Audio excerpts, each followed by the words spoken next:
Assalamualaikum class 7. Hope you will be fine. Students, here's your book The Grammar Tree. So let's start our today's topic. Students, we were discussing about verbs finite and non-finite. In our previous lecture we have discussed in detail about what we mean by finite and what we mean by non-finite. Means the verbs with tenses are the verbs that have different forms in different tenses, mean past or present forms in different tenses are known as finite verbs, and the verbs without tense means के verbs that have not different forms in different tenses are known as non-finite verbs. And we have completed our exercise A related to finite and non-finite verbs, and now today we will start our lecture from exercise B on page 36. We will start our today's topic from exercise B. Identify all the verbs formed in the sentences below and say which ones are finite. We will write F for finite, and which one non-finite. We will write NF for non-finite. Sentence number 1. Are we going to allow this problem to continue? Are and going finite verb to allow non-finite. Are going finite to allow non-finite.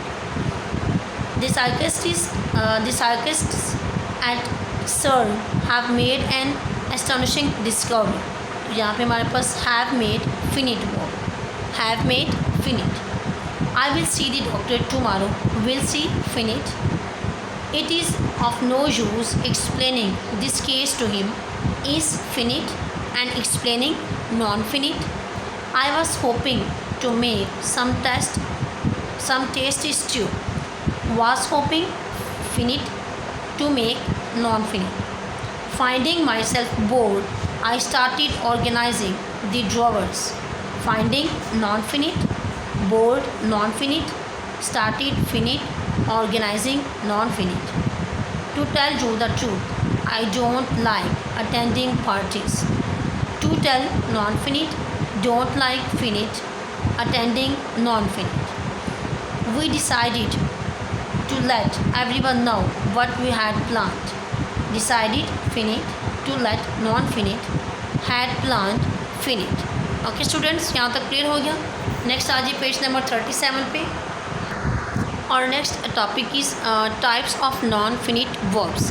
Types of non finite verbs.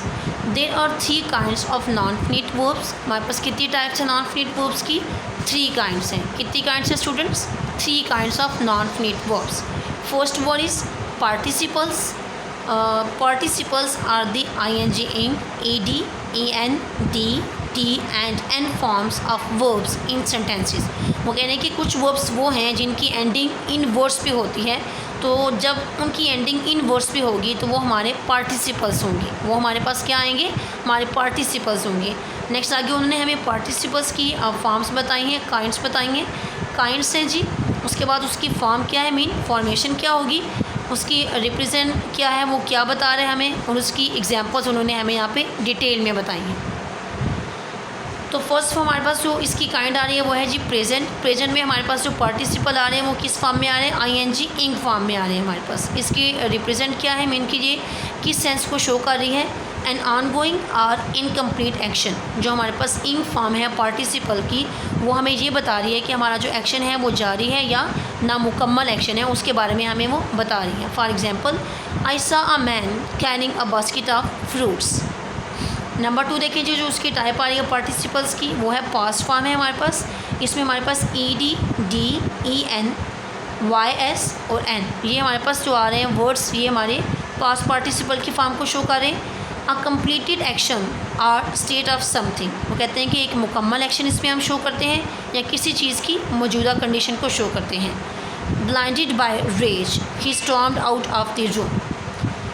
Next आगे देखिए जी perfect form हमारे पास आ रही है. Perfect में हमारे पास आ रहा है जी having plus past participle. Having के साथ हम पास्ट पार्टिसिपल को यूज़ करेंगे. पास्ट पार्टिसिपल हमारे पास ईडी फॉर्म एंड में आती है. वर्ब के एंड के पे जब हम ईडी फॉर्म को यूज़ करते हैं तो वो हमारे पास पास्ट पार्टिसिपल होता है. तो उसके कहने कि हम हैविंग के साथ जो पास्ट पार्टिसिपल को ऐड करेंगे वो हमारी परफेक्ट फॉर्म को शो करता है. For example, an action completed at some point in the past, कि कोई भी एक्शन है जो कि मुकम्मल हुआ पास्ट में किसी भी वक्त पे. Having slept late he could not get up early next morning. Okay students, clear हो गया। जो नॉन फिनिटिव वर्ब है उसकी फर्स्ट टाइप हमारे पास है जी पार्टिसिपल्स। पार्टिसिपल्स की नेक्स्ट आगे 3 टाइप्स उन्होंने बताई हैं, present, past and perfect. Next जो सेकंड टाइप है हमारे पास वो है जेरंड्स। सेकंड टाइप हमारे पास क्या है, जेरंड्स। जेरंड्स और verb ending with ING that functions as noun. Gerunds कह रहे हैं हमारे पास वो वर्ब्स हैं जो कि एंड कर रहे हैं ING इंग फॉर्म से और वो हमारे पास फंक्शन कर रहे होते हैं as a noun. Just as a noun और a noun phrase can act as the subject in a sentence. कहते हैं कि जैसे एक नाउन या नाउन फ्रेज एक सेंटेंस में सब्जेक्ट के तौर पे काम करता है, सो कैन अ जेरेंड और a gerund phrase act as the subject in a sentence. इसी तरह से हमारे पास जेरेंड या जेरेंड फ्रेज भी एक सेंटेंस के सब्जेक्ट के तौर पे काम कर सकता है। एग्जाम्पल्स में हम देख सकते हैं students, he thought shouting. Shouting as a gerund use हुआ है, मीन के जेरेंड जो कि ये यहाँ पे नाउन का फंक्शन कर रहा है। He thought shouting would make people take him seriously. Number 2 देखिए, इसमें उन्होंने जेरेंड फ्रेज को यूज़ किया हुआ है, shouting at others is not the most effective way to communicate. Study these sentences given below. Notice how with the change in the subject, the main verb finite changes, but the gerund non-finite remain unaffected. वो कह रहे हैं कि अगर हम sentence में अपने subject को भी चेंज कर दें और हम अपने मेन वर्ब को भी चेंज कर दें तो उसके बाद हमारा जो जेरेंड है जो कि नॉन फिनिट वर्ब की टाइप आ रहा है वो क्या होगा, अनइफेक्टेड रहेगा, वो चेंज नहीं होगा या उसकी कंडीशन चेंज नहीं होगी। For example, it is said that walking is good for health. I like walking in the evenings. अब दोनों वे में देखिए उन्होंने क्या किया, फर्स्ट सेंटेंस में उन्होंने बताया कि it is said that walking is good for health. Walking क्या है, वॉक करना या वॉकआउट करना, थोड़ी देर के लिए बाहर से आना सेहत के लिए अच्छा है। I like walking in the evenings, तो यहाँ पे भी उन्होंने क्या कर दिया, सब्जेक्ट को भी चेंज कर दिया, मेन वर्ब को भी चेंज कर दिया। यहाँ पे इस आ गया, यहाँ पे लाइक आ गया, लेकिन हमारा जो जेरेंड है नॉन फिनिट वर्ब वो सेम रहा, उसमें कोई भी चेंजिंग नहीं आई। ओके स्टूडेंट्स, क्लियर हो गया। हमने दूसरी टाइप डिस्कस की है नॉन फिनिट वर्ब्स की, जो कि हमारे पास आ रही है जेरेंड। नेक्स्ट हमारे पास थर्ड टाइप आ रही है इन्फिनेटिव्स। इन्फिनेटिव्स को हम डिस्कस करेंगे डिटेल में स्टूडेंट्स। थर्ड हमारी जो टाइप है वो है जी इन्फिनेटिव्स। इन्फिनेटिव्स है कि this commonly used form of verb, कि ये ज़्यादातर जो यूज़ की जाने वाली फॉर्म ऑफ वर्ब है, कंबाइंस द बेस फॉर्म। इसमें हम क्या करते हैं, बेस फॉर्म को कंबाइन कर देते हैं विथ टू। हम बेस फॉर्म को किसके साथ कंबाइन कर देते हैं, टू के साथ। For example, I forgot to remind him of the doctor's appointment. Remind के साथ हमने क्या वर्ड ऐड कर दिया, टू को ऐड कर दिया। हम किसके साथ ऐड कर देते हैं अपनी बेस फॉर्म को, टू के साथ। I forgot to remind him of the doctor's appointment. To be lazy is not in my nature. To be lazy is not in my nature. Next आगे देखें जी, the form of the infinitives which uses the base form of the verb without the to is called the bare infinitive। वो कहने के verbs की वो form जो कि इन्फिनेटिव्स को यूज़ कर रही है लेकिन विदाउट टू, हम टू के बगैर इन्फिनेटिव्स को यूज़ करें, इन्फिनेटिव्स को यूज़ करें तो हमारे पास कौन सी फॉर्म आ जाएगी, bare infinitives. For example, they listen to the leader speak to them of the great things to come. I let him cry He's hurt out before saying anything। इसमें उन्होंने क्या किया, वर्ड क्राई और speak को इन to के बगैर use किया है, तो ये हमें ये बताने के ये बेयर इन्फिनेटिव्स है। Okay students, come on page number 39। Study the sentences below.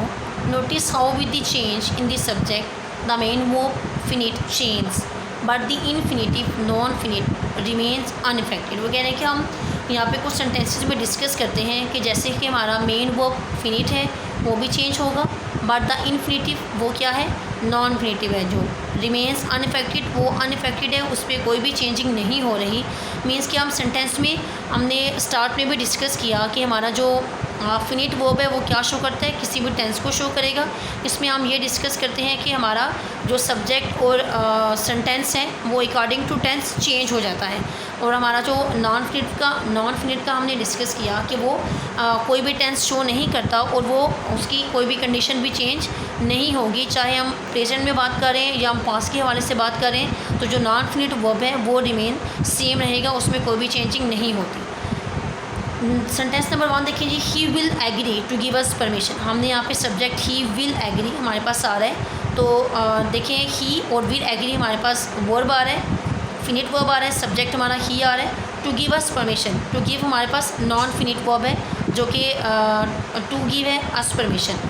अब देखिए जी, सेंटेंस नंबर 2 में हमारा सब्जेक्ट भी चेंज हो गया, ही की जगह आई आ गया और विल एग्री की जगह सिर्फ एग्री आ गया है। तो to give them permission, to give हमारे पास अब भी सेम रहा है, नॉन फिनिट वर्ब या इनफिनिटिव्स हमारे पास अब भी सेम है, दोनों सेंटेंसेस में चेंज नहीं हुए। नंबर 3 सेंटेंस देखिए, दे एग्रीड, हमारे पास सब्जेक्ट सेंटेंस नंबर 3 में भी चेंज हो गया, दे आ गया और हमारे पास जो हमारा फिनिट वर्ब है वो भी चेंज हो गया, एग्री से हमारा जी एग्रीड हो गया। लेकिन नॉन फिनिट वर्ब हमारा सेम रहा है, उसमें कोई भी चेंजिंग नहीं हुई, वो टू गिव ही रहा है अस परमिशन। तीनों सेंटेंसेस में हमने देखा कि अगर हम सब्जेक्ट को चेंज कर दें और अपने फिनिट वर्ब को भी चेंज कर दें, जो कि मेन वर्ब होता है किसी भी सेंटेंस में, अगर हम उनको भी चेंज कर दें तो भी हमारा जो नॉन फिनिट वर्ब यूज़ हुआ है वो सेम रहेगा, उसमें कोई भी चेंजिंग नहीं होगी। ओके स्टूडेंट्स, मेरे ख्याल से अब आपको फिनिट और नॉन फिनिट का जो डिफरेंस है वो ज़्यादा क्लियर हो गया होगा कि फिनिट वर्ब में हम किसी भी टेंस के बारे में बात करते हैं, जो प्रेजेंट हो या पास्ट टेंस हो, या हम फ्यूचर टेंस को भी इसमें डिस्कस करेंगे। लेकिन जो हमारा नॉन फिनिट वर्ब्स हैं वो क्या है, उसमें कोई भी टेंस शो नहीं होता, बल्कि वो क्या कर रहा है, वो हमारे सेंटेंस का मेन वर्ब भी नहीं होता। उसमें हमारे पास क्या आ रहा है जी, हम उसमें ing लगा लेते हैं, या उसमें हम कुछ ऐसे वर्ड्स हैं हम मेन वर्ब के साथ टू को इस्तेमाल करके नॉन फिनिट्स को शो करते हैं, जो कि सेम रहते हैं किसी भी कंडीशन में, वो चेंज नहीं होते। नेक्स्ट आगे देखिए, certain verbs forget, remember, try, stop, avoid are usually followed by a gerund और इन्फिनेटिव फ्रेजेस। वो क्या करते हैं, फॉलोड करते हैं जेरेंड से या इन्फिनेटिव फ्रेजेस से। Okay students, for example she forgot to call me today, इसमें देखिए ये किससे फॉलोड कर रहे हैं, to call me today, forgot. Please remember to switch, इसमें भी ये क्या आ रहा है हमारे पास, इन्फिनेटिव आ रहा है सेंटेंस नंबर 1 और 2 में। Please remember to switch the lights off when you leave, I tried having this soup but there was none left. Tried के साथ हमने क्या यूज़ किया है, जेरेंड यूज़ हो रहे हैं। नेक्स्ट सेंटेंस नंबर डी देखिए जी, tell me to stop making, tell them to stop making more sandwiches, we have enough for now, इसमें भी देखिए हमारे पास क्या आ रहा है, जेरेंड आ रहा है। Avoid making on the muddy path you may slip and fall, इसमें भी देखिए हमारे पास क्या यूज़ हो रहा है, जेरेंड यूज़ हो रहा है। मीन कि ये जो वर्ब उन्होंने हमें बताए हैं, ये या तो जेरेंड को फॉलो करेंगे या इन्फिनेटिव्स को फॉलो करते हैं। ओके स्टूडेंट्स, क्लियर हो गया यहाँ तक। Okay students, take care of yourself. और जो आपको मैंने मतलब कि हमने डिस्कस की 3 काइंड्स ऑफ नॉन फिनिटिव, ये आप लोगों ने तैयार कर लेनी है, इनको अपने याद करना है। Okay students, take care of yourself and अल्लाह हाफिज़।